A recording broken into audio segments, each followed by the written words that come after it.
Good afternoon, ma'am. My name is Lance Joseph Lamanosa, and I'm joined here today by my colleagues Adrian Matthew Yap and John Daniel Esavier in presenting our research proposal, Filipino Language Utilization and Perceived Level of Confidence in Utilizing the Filipino Language of Filipino College Students. The 21st century has enabled the world to connect through new mediums of soft power such as television and the internet.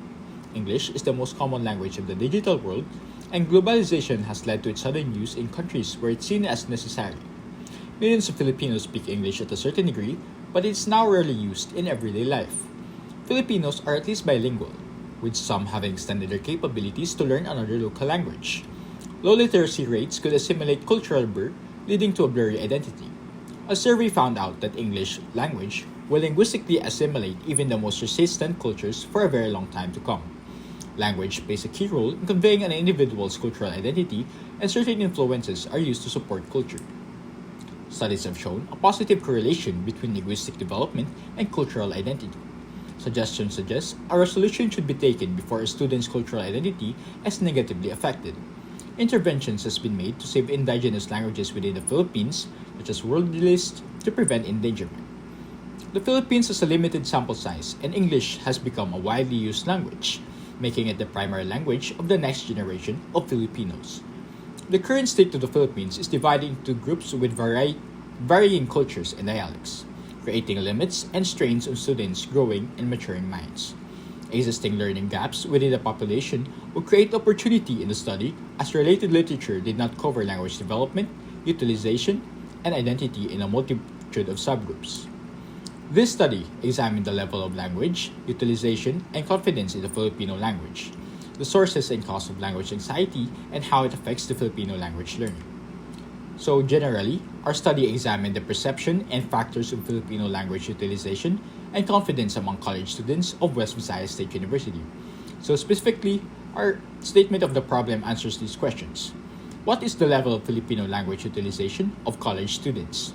What are the factors that affect the perceived level of confidence of students utilizing the Filipino language? And lastly, is there a significant difference between the perceived level of confidence of students utilizing the Filipino language and their language utilization? So our hypothesis for the study is that there is no significant relationship between the level of confidence of students utilizing the Filipino language and their language utilization.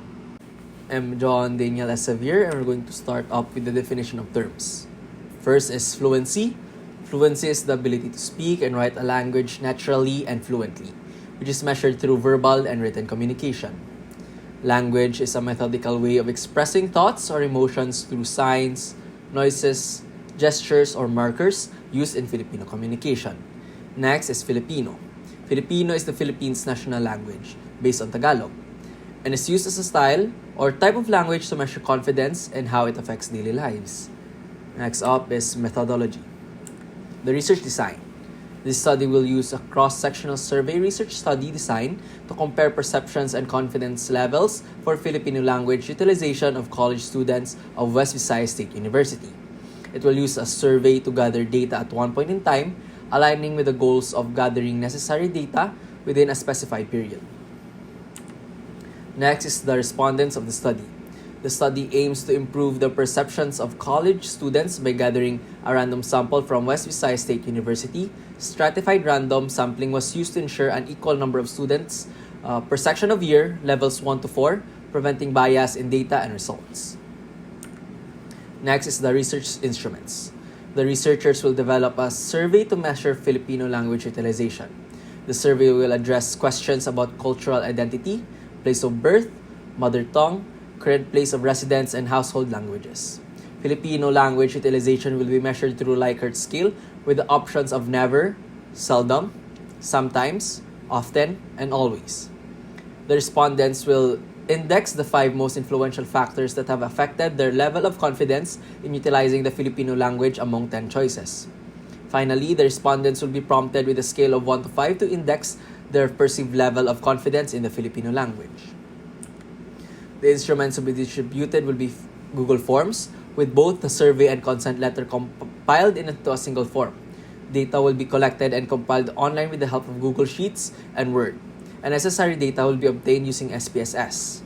Good afternoon, everyone. My name is Adrian Matthew Yap, and I will now be presenting the data collection. So for the data collection, the study will gather permission from West Visayas State University and distribute consent letters. And then, data will be collected online using Google Sheets and Microsoft Word, and the survey will be developed in Google Forms for familiarity and accessibility. So for our data analysis, for the first question, the researchers will use a Likert scale to evaluate the participants' language utilization and level of confidence in the Filipino language.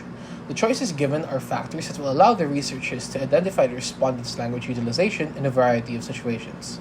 The researchers will sort out the respondents' answers by sorting and arranging their numerical values from 1 to 5 and finding the median.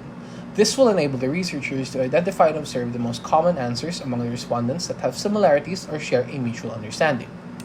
For the second question, the researchers will conduct a study to identify the factors that could affect the students' perceived level of confidence in utilizing the Filipino language. The included factors are embarrassment, slang, grammar issues, anxiety, vocabulary limits, dialect issues, accent, miscommunication, and speech impediments.